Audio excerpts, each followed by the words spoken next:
Assalamualaikum warahmatullahi wabarakatuh. Honorable Abiani Fenimidar, Spedible to all my family and my friends, Spedible to all my teacher and my senior.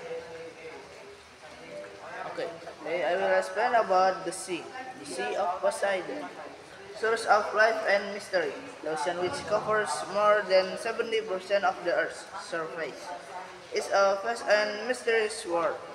It is home to millions of species of living things, from the smallest to the largest, and plays a crucial role in regulating the global climate.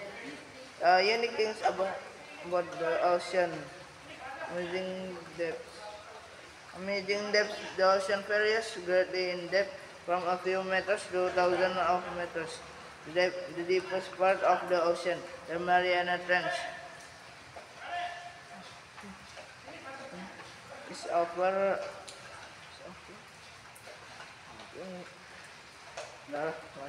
is over 11,000 meters deep.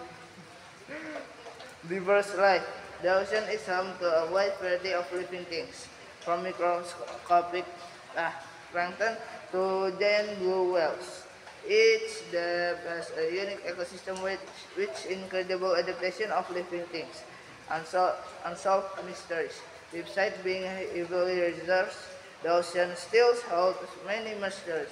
Many new species are discovered every year, and many are still unknown to humans. I think that's all. Thank you for watching. Wassalamualaikum warahmatullahi wabarakatuh.